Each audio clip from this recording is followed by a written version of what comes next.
Good morning, everyone. My name is Rick Rungaitis. I'm the CEO of the San Marcos Chamber, and I just want to thank you all for joining us today, and a special thank you to Senator Brian Jones, who is our state representative for the 38th District.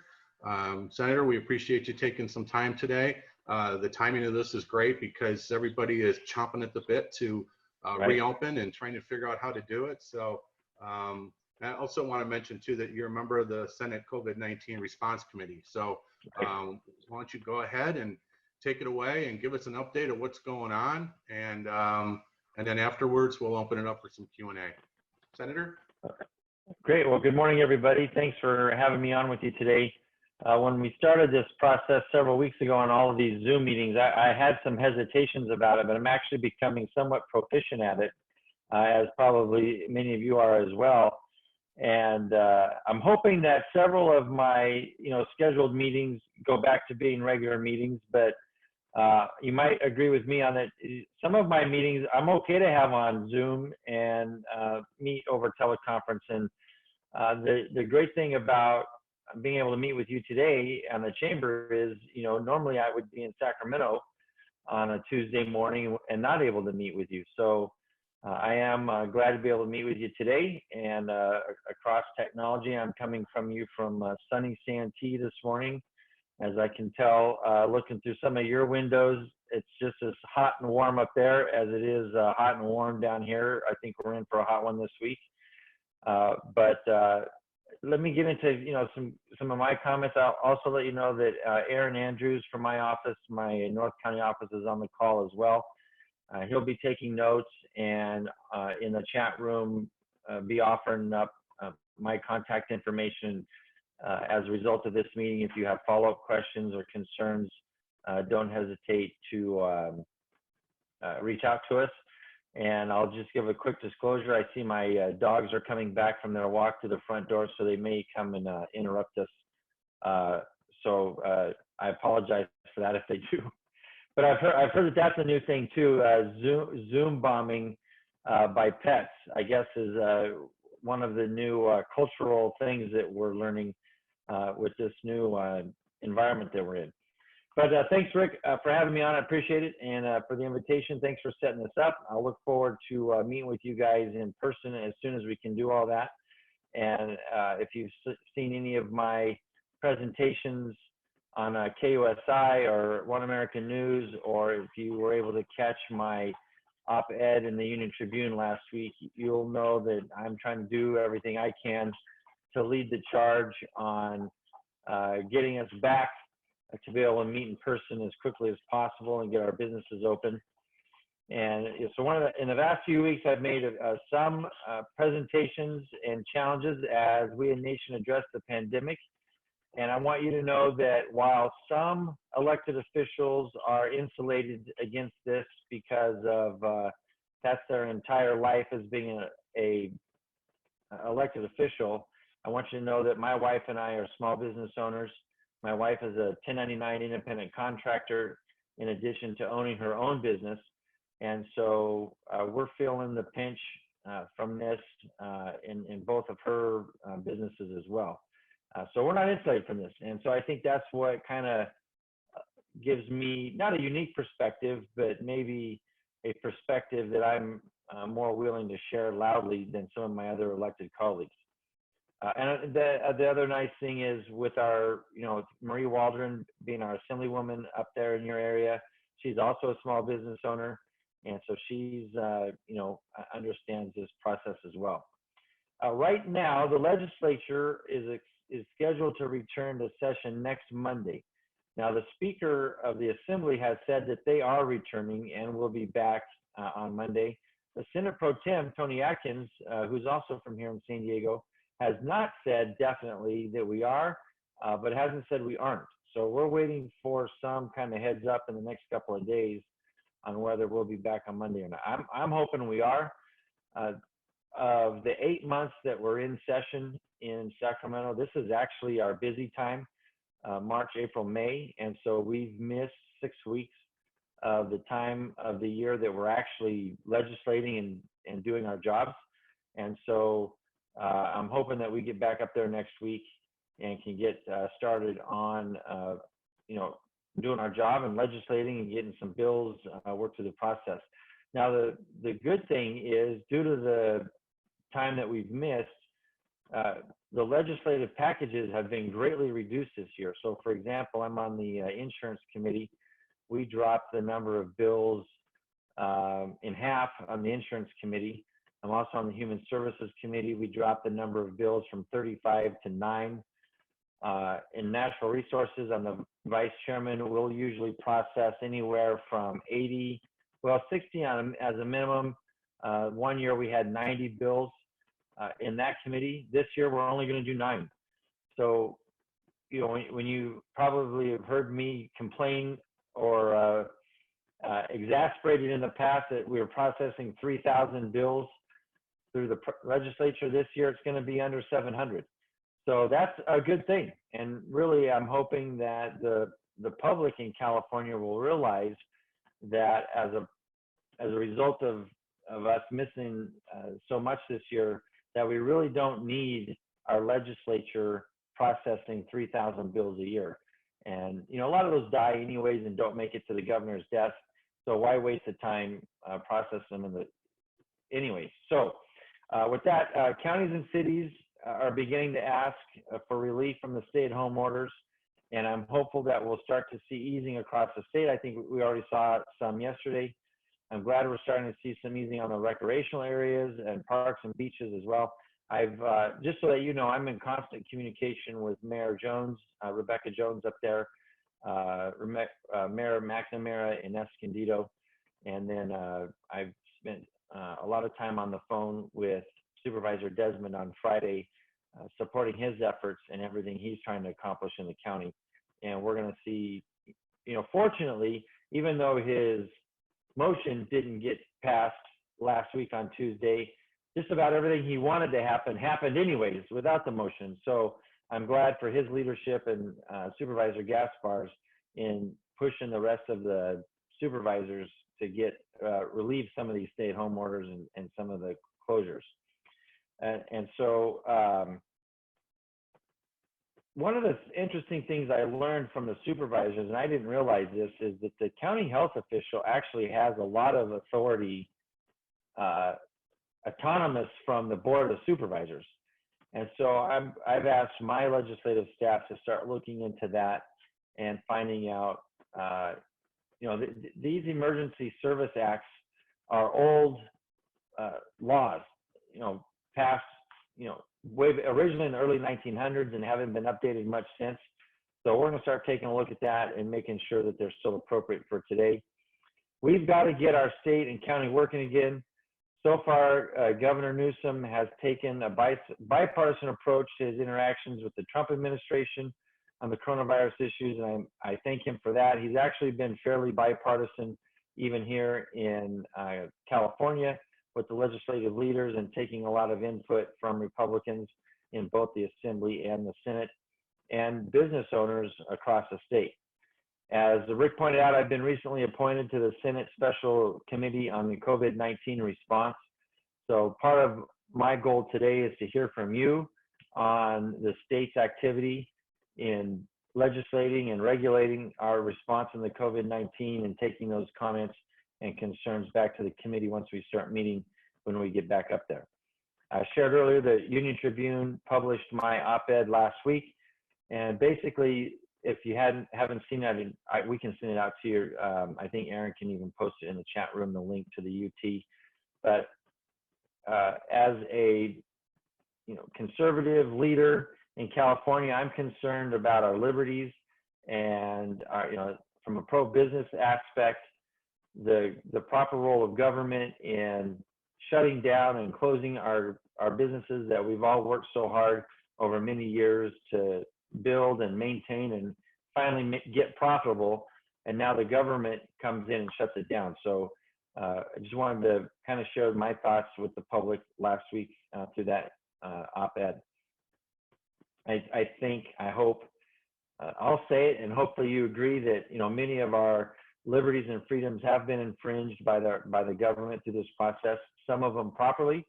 And I think as we move on from this and start evaluating it, some of it improperly, And that's, I think, the discussion that we need to have. We can never let a crisis become an excuse for a permanent revocation of our precious liberty. And one of the most important aspects of my job is helping my constituents connect with state agencies such as the Employment Development Department, which manages the unemployment insurance program. And if you need help with that, let us know. A common problem that people may have, especially in the crisis, agencies are experiencing unprecedented call traffic. And that's, a lot of people simply can't get through. My staff and I are here to help and get through to someone that can help you. So if you're at a point where you've tried and tried and tried and can't get through to whatever government agency that you need help from, let us know and we'll try to break down those barriers and help you get connected. I'll mention right now that today is the opening of the independent contractor unemployment program. So if you're an independent contractor and have not been able to access unemployment benefits yet, then starting today, the website is up. I don't know how easy it will be to get through today. It might take a couple of days to get through, but the state has said that they're making a concerted investment in the program. They're moving people from other agencies into the EDD department to help staff up and manage the caseload that's going to be coming in because of this. I have also on my website COVID resources on my website, which is jones.cssrc.us/COVID. And again, Aaron will put that up on the chat room. And always feel free to reach out to me via email. My email is senator.jones@sen.ca.gov. And Andrew or Aaron will put up the North County phone number as well. The El Cajon phone number is 619-596-3136. And that's it for my presentation. I'm happy to listen to concerns, answer questions, whatever you'd like to have happen, Rick. Okay, thanks, Senator. I'm going to unmute everyone. So everyone should have an opportunity to mute or unmute. So who wants to start with a question for the Senator? Hey, I will. This is Brian Epperson. Hey, Senator Jones, how are you? Good, Brian. I didn't know it was messy hair day, or I wouldn't have combed my hair either. Hey, now I know. This is why we need to open up non-essential businesses. There's a perfect example. Right. I got some clippers. You can come down to my house. I'll give you a haircut. Sounds great. Yesterday I had the chance to listen in on a discussion with 4 different mayors of cities here around the county, and to hear their perspectives on, this balance of safety, yet getting back to life and getting businesses going again. And it was interesting to hear the different offerings from individuals that have city influence and the impact. And part of that is, that concern that, hey, as who's essential versus non-essential, right? And that's the debate. As an ad agency, we've got clients that are in lots of industries, and I know many are frustrated because, we have a home decor store that has been shut down, and they're not essential, but I can go to Target and buy those same home decor products right now, So I guess, maybe it's a little just venting on my part, but what things do you think what are you doing, or what are things that we as business owners and members of the community can do to try to increase this voice of urgency? Because, I'm sure you saw the statistics with that first wave of SBA loans that came out. Only 5% of small businesses in the country got one of those. Right. And, they don't need, businesses don't need loans. They need customers right now. You know what? That's a motto you ought to turn into a marketing concept at this point in time. I'll try to find a marketing company. Yeah, I thought you might be familiar with one. One of the things, and at the 30,000 foot level that I'm hoping that is a result of this COVID thing is, my kids are 25, 23, and 21. And my 25-year-old is an engineer from north of Grumman, moved out, in August and with some buddies down to South Mission Beach. And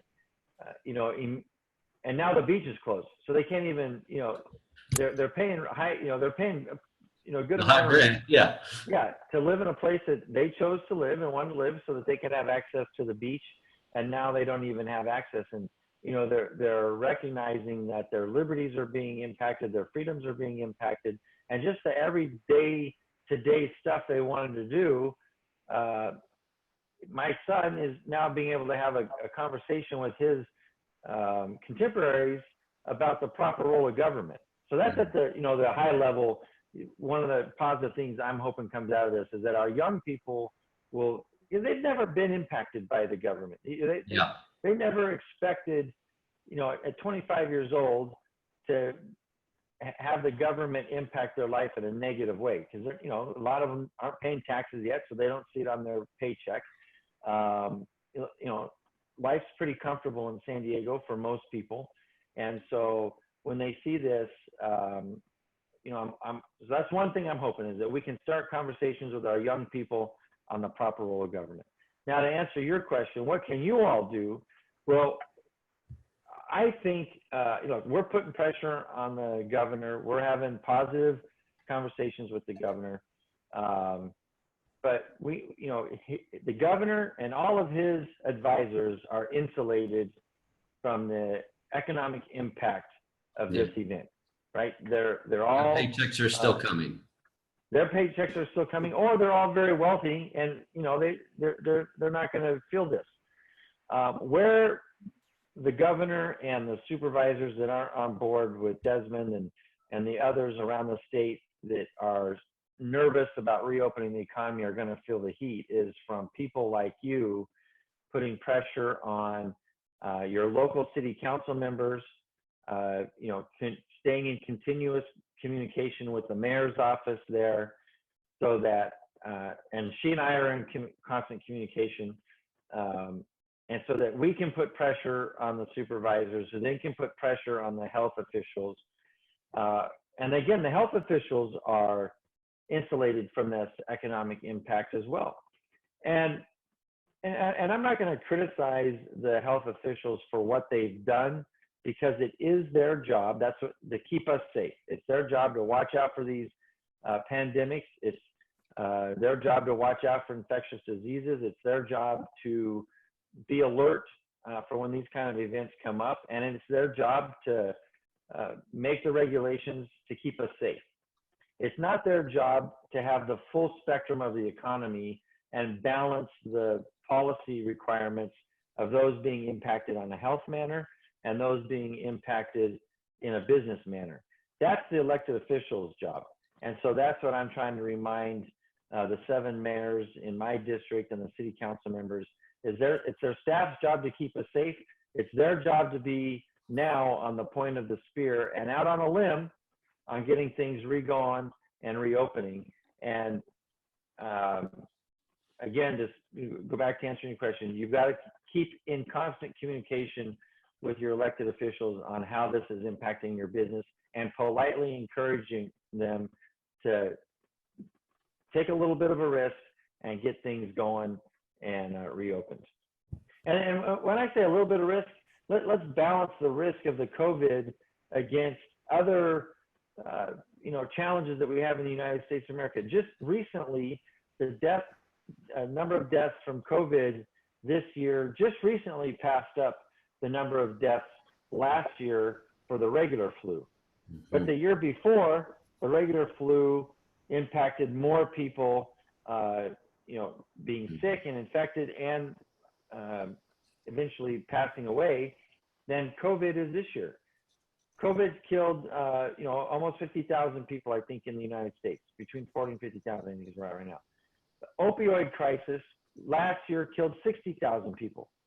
And we know what's causing the opioid crisis. We know how to stop the opioid crisis. We could shut down our economy to stop the opioid crisis, but that's not a decision we make. And so, again, keeping pressure on your elected officials to keep it in perspective. Great, thank you. Thanks, Senator. One thing I'd like to mention too, just from the chamber perspective, that our chamber works very closely with all the chambers in North County. We actually sent a letter to the Board of Supervisors, just what the senator's been talking about, to to allow, to allow businesses to open that are non-essential but can follow the guidelines of Right. of health Right. and safety. I think the grocery stores have put together an amazing model. I mean, they've been able to, the amount of business they've been able to do and still keep people safe for such a long time has been amazing. And I know I had asked some local business owners and chamber members that were looking to open too, just to send me a list of what they were going to do, what measures they were going to take to be able to open, and sent that along to our group that's going to get that information to the board of supervisors. And I know the Supervisor Desmond and the mayors are meeting this morning too, just trying to work together to try to help to get everybody going. So Sure. And we really need to, when you like what an elected official is doing, I really encourage you, especially at the supervisor level and city council level, to let them know. Jim right now is thankfully decided to go out on a limb a little bit, and that's not always easy for an elected official to do. And so I appreciate his leadership on this, and he's taken some hits. So, any encouragement you can give him that he's doing, and Kristen too, that they're doing the right thing, I think would be helpful in this situation. Absolutely. Any other questions for the senator? I've got a question for you. I've heard that for the PPP program, the banks get paid by giving a percentage of what they fund, which I think is great. But doesn't that type of a structure incentivize them to do the bigger loans for the bigger companies as opposed to some of the smaller loans for small companies? Or am I maybe missing something? Or how is that structured? Unfortunately, because I'm wrapped up with the state regulatory issues right now, I haven't been able really to dive deep into the process on the PPP. Even though my wife and I are small business and we don't qualify for that program, so I haven't gone through it. But it's certainly something I can look into, or maybe the chamber could invite, find one of the banks that's been pretty active. And that's another problem, is trying to find the banks that are active in it. There's a few small banks that have done a pretty good job from what I understand, but even like the big banks, Chase, Wells Fargo, I was hearing complaints about them almost the second day of the program. And again, I hate to keep harping on this, but again, this gives us an opportunity to have a conversation with our younger generations. This situation actually really irritates me, to tell you the truth, the PPP program, because here the government screwed up the economy and now thinks they can alleviate their guilt, I suppose, by coming up with this $2 trillion giveaway program. Well, it's still yours and my money. They're just giving us our money back. And so this is a really bad economic policy and very bad, business policy. So I know that doesn't answer your question. I apologize. I'm just kind of. That's okay. No, I kind of like to think of it, maybe I'm wrong, but I kind of like to think of it in terms of like my employees would be filing for unemployment. And with this program, instead of paying them not to work, maybe I can pay them to come to work, even if I'm not super busy. It's the government's money one way or the other, but at least I've got them working and keeping them on a worker mentality versus transitioning to unemployment. Which was that is the goal of PPP. And so I don't know, Rick, do you have any of your banks given you any resources on applying for this and how to get through the process? Yeah, we've got, California Bank and Trust, which is our bank and we work with, has been pretty active with it. And they are one of the ones I've heard good things about. Yeah, they've been, that's what I've heard too. So it's been, we actually have the branch manager, Ben Vasquez, sits on our board. So I'll reach out to Ben and see if he can get on just to do a Zoom meeting like this and provide some more information. Yeah, or even just an email with some good information. And Nancy, I'm not trying to dance around this or avoid. I just don't want to give you bad information because that's not where my focus is right now. No problem. Well, yes, good morning. I just wanted to let you guys know that we actually are working with the PPP program. So if anything, we could actually probably do something like that. So. Yeah, I had heard that, Cesar. Actually, I was going to call you out and ask you about that because I just a meeting I was on the other day with our chamber CEOs. Somebody had mentioned that that Front Wave was doing quite a bit of them, and doing well with it.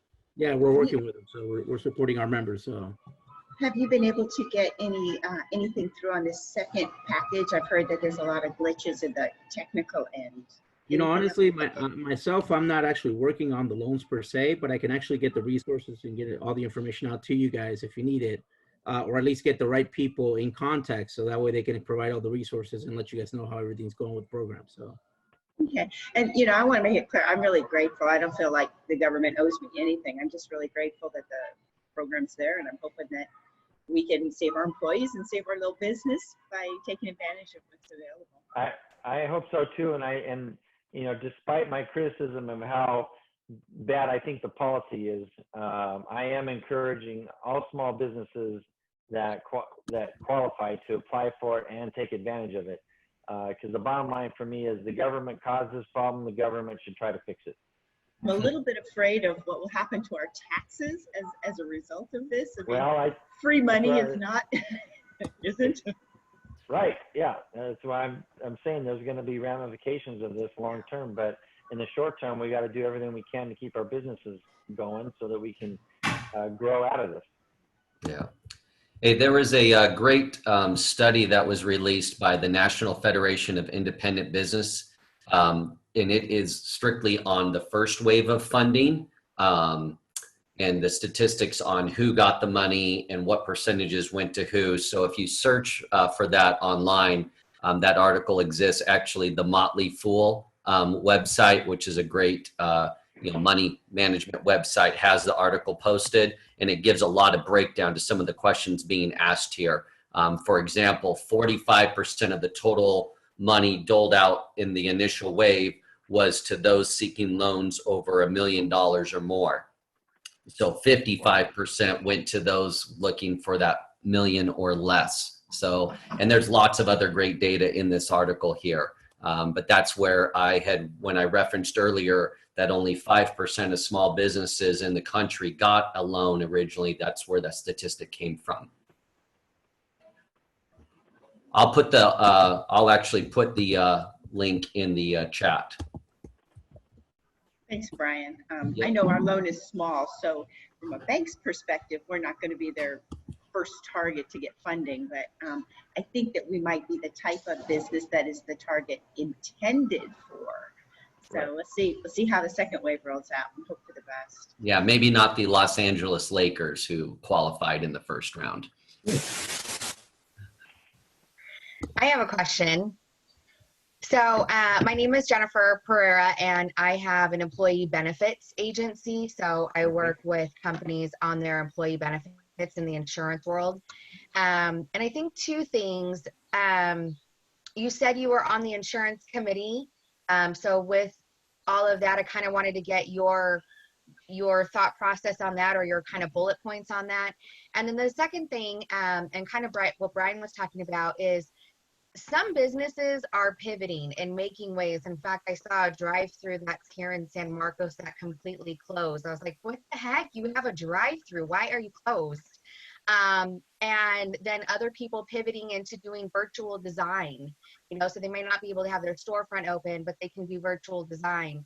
So I think a lot of it is mental, but I am starting to see, and kind of a couple of weeks ago, more people out, more people returning back to their offices and all of that stuff, and being healthy and all of that. I'm a proponent of getting back to work and getting on this as well. But with that, I feel like more people are just starting to go, and I don't want to say like a revolt against the government, but even non-essential businesses are still essential. I've had to completely change and use marketing. Like, that's essential to my business right now. So I think the whole essential thing is off. But there are people getting back to work. I'm all for it. But are there any type of penalties, or if people can get back to work because they are working? Is that okay? Is there, are people going to get in trouble, or is that going to help? And Well, I don't know if that makes sense. From my perspective, that's actually a really good question for Supervisor Desmond's office, because the regulations for the essential, non-essential. Well, so the regulations for enforcement are through the county. The essential, non-essential, that's actually a federal document that most of the states are going off of. And it has been updated several times since we started with this. Before that, it hadn't been updated. So when they initially released the essential, non-essential list, it hadn't been updated in years. And so there was an initial shock from some industries that felt like they should be essential and weren't. And so it's been updated a couple of times over the last several weeks. But that's a federal document that most of the states are going by, which our state is going by. So, for example, when there was pressure from one of our supervisors and others around the state to close gun shops, and then the federal government came out and said gun shops are essential, then the state backed off of that. So, and then I use that example because that's kind of an extreme political example here in California. For the state to back off of that. So that's I think mostly a positive reaction from our state. But all of the enforcement is at the local level. So, for example, in San Marcos, you're a contract city with the sheriff's department. If you have a non-essential business and you go back to work, here's the risk that you run. A couple of things. One, that your neighbor turns you in to the sheriff's department. Then the sheriff comes out and sees that you're a non-essential business and you all are working. And then the sheriff's deputy comes into your business and you've got 10 people in a small office with no face masks or face coverings, and you're taking no COVID-19 recommended precautions. You're probably going to get a fine. Now, what that is, I have no idea. Now, if you're a non-essential business, and please don't take any of what I'm saying as legal advice. I'm just giving you scenarios that could play out. So if you want real legal advice on this, contact your attorney on that, or Desmond's office. But let's say you're a non-essential business and you go to work and you're in a strip mall. You're I don't even know if dry cleaners are essential or non-essential right now. You're a hobby shop in a strip mall, and you're the only one in there working, and you're just packing stuff up for shipping, and you're not interacting with the public. And somebody turns you in, and the sheriff's deputy comes. He's probably going to give you a warning, and and you're going to say, well, thank you very much, I appreciate that, but I'm not interacting with the public. This is my personal property, blah blah blah. And you're going to have a quiet exchange with the sheriff's deputy, and I think most likely it's going to end you getting a warning and him going on, but he's got better things to do than harass you. So those are the two extremes of what could happen. So what's really going to happen is somewhere in between, right? And I hope that answered your question. Yeah, that is helpful. And then just a little update on the insurance part of what you're seeing in your world. Well, on the insurance committee, we paired our committee. I think we're only going to do 7 or 9 bills for the whole year, which is, this is all unprecedented for the current legislature. I mean, these guys, there's 120 of us. More than half of them are used to doing 40 bills a year, which is ridiculous. And I started with 23 this year, and I told my staff, that's way too many. California doesn't need 23 new bills for my office or laws. So I think we've pared it down to 7 or 9. A couple of them deal with, leftover issues regarding the firestorms and PG&E. There'll be a couple of COVID related bills, but most of the bill package and insurance this year is very specific to the fire response here in California, earthquake response, and now the COVID response. Okay, thank you. Any other questions for the senator? And you can look up, if you can Google, California State Legislature, and actually I can have Aaron send it out later. We can send you the link, and you can look up the bills for yourself and see what's going on. Okay. And you can track them. You can put a tracker on them, and you can watch them as they go through the process and everything. Awesome, thank you. Any other questions? This is a great opportunity to have your state representative right here and available to answer any questions that you have. And the Senator, really appreciate you spending the time. So any other questions? Yeah, hi, Rick. I've got a question for the Senator. Good morning, everyone. Bruce Pileggi here. So, Mr. Jones, I wanted to ask you a little bit more on the education side. I run a career college in San Marcos called California College San Diego, and we're right on the other side of the 78 freeway from Cal State San Marcos. And I wanted to see if you had heard anything more from the big university there as to what their plans might be in the fall. I've sort of been tracking some of the different universities to see, what they feel about returning to school in the fall with students, or if they're going to remain pretty much online, with delivery of their content through the rest of the year. And as a career college, we tend to follow the traditional schools as well, because most of our students have kids. And so if they're not, if the schools aren't open, then it's very difficult for the parent to come to school and attend college. Right. So I just wanted to see if you heard anything from Cal State San Marcos as to any plans, or have they made any decisions at all? Bruce, my daughter is a student at San Diego State. She's actually graduating in May.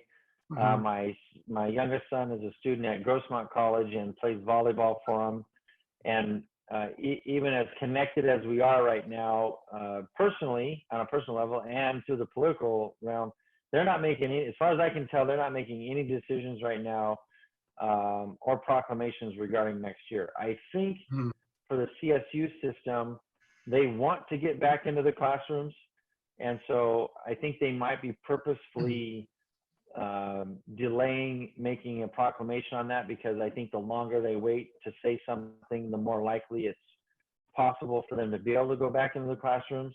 Mm-hmm. And as far as the junior colleges, community colleges, they're probably going to follow the CSU lead on that. So, we got, for our own family, we got to get this figured out, because my son, because he's an athlete, his eligibility has been extended a year.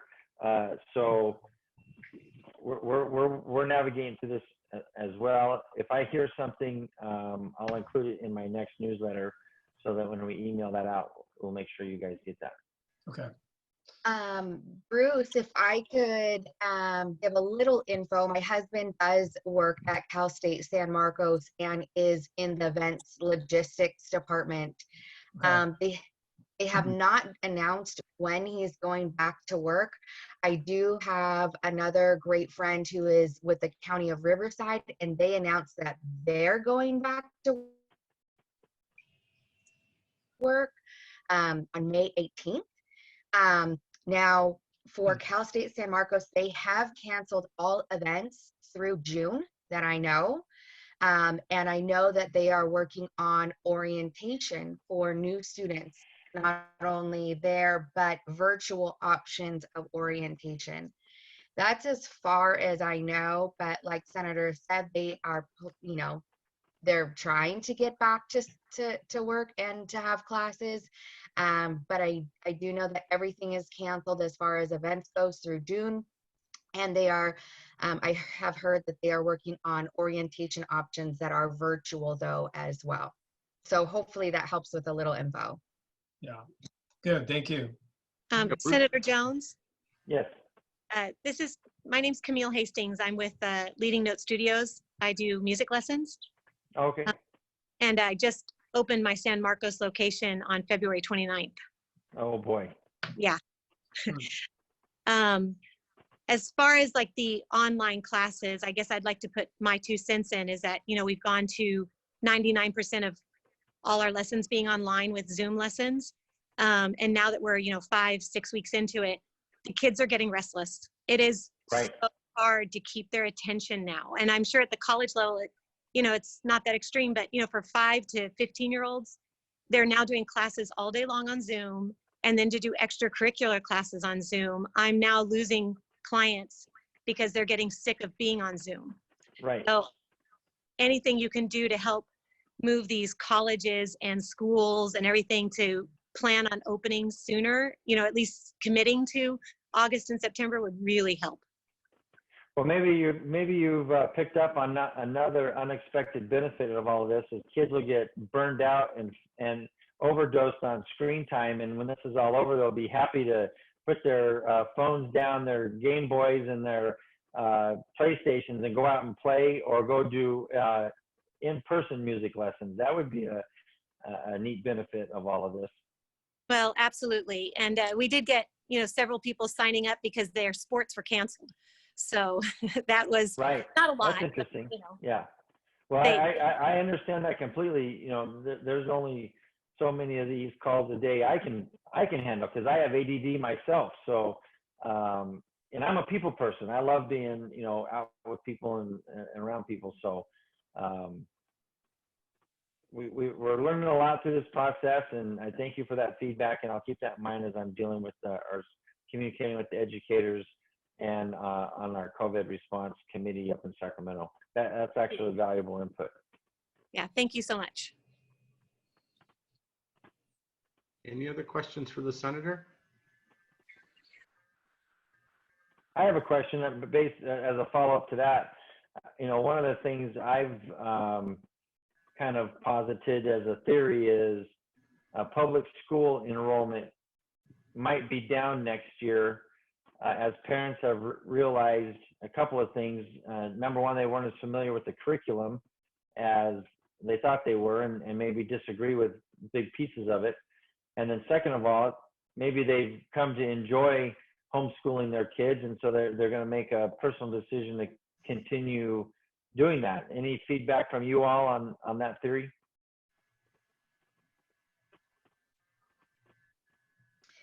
I think that that's somewhat, I would say accurate. I know for my kids though, and they're like, okay, this is normal. But they do miss their friends. I have a 2-year-old. He asks for his friends. So I do know that they want to get out. Usually at the end of school, they're sad to leave their friends. They do enjoy their summer, but then they, are glad to get back. So I think most kids are going to want to go back to school to be with their people. But I would agree that some parents are like, hey, we can do this. Right. So we'll see. It's interesting because our kids go to a charter school and they have a flex school that's attached to it. So they do go, some kids are in the flex program. And I was actually shocked to see how little actual instructional time our kids get. Some teachers are on multiple hours, every day. Ours, they get, 1 day a week. They can reach out, but there isn't a lot of instruction. So I think it also just depends on the school and their teaching style. Because our kids just log in once a week. And our third grader, oh my God, third graders on Zoom is hilarious. But that teacher, he doesn't even have a cell phone. He's like, I'll get a cell phone so you guys can call me. He just checks in and hops off. There's not really instruction. So I think it just depends also on how that teacher and that school communicates to kids as well. Got it.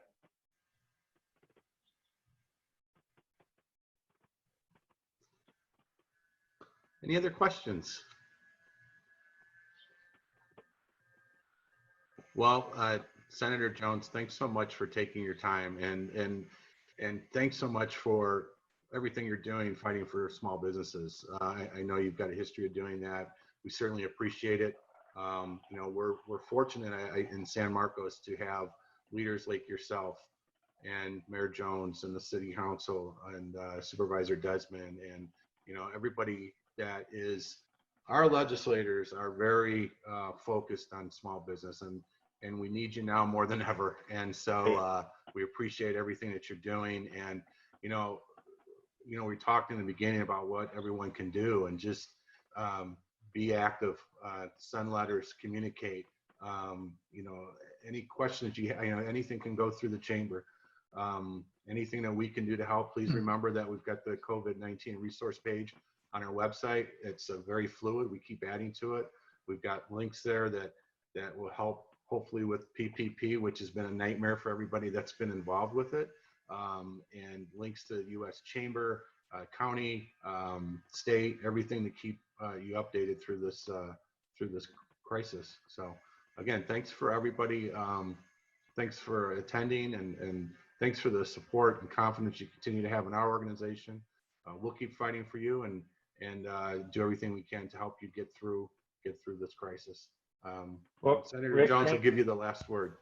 Great. Thank you, everybody. And I'll be brief. I just wanted to point out that in the chat, what do you call it, chat room or chat column, whatever, in the Zoom chat, Aaron has posted a bunch of contact information for us at the top there, the op-ed and the Union Tribune, and then towards the bottom, that system, Jennifer, that I was talking about, that you can track the legislation that you just put in, you go to that website, type in a keyword, so in your case, insurance, and all the insurance bills will come up, in both the Assembly and the Senate, so that you can watch what's going on.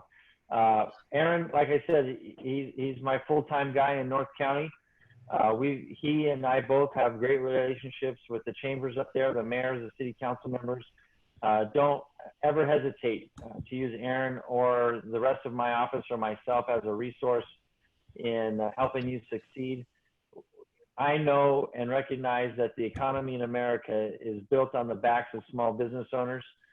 More people in the working economy work for small businesses than big businesses.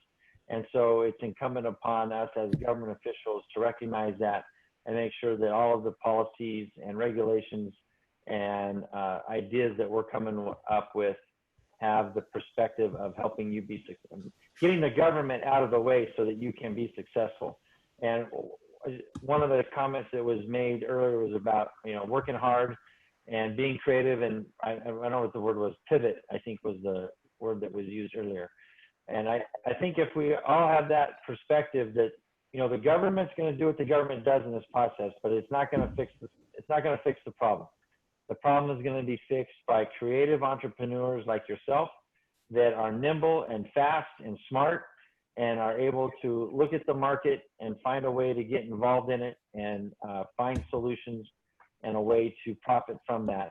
And so I'm excited about the opportunities that this situation creates, while also being conscious of the problems it's created, and hopefully can be helpful in both arenas to help you all succeed. So thank you all very much. I appreciate your time today.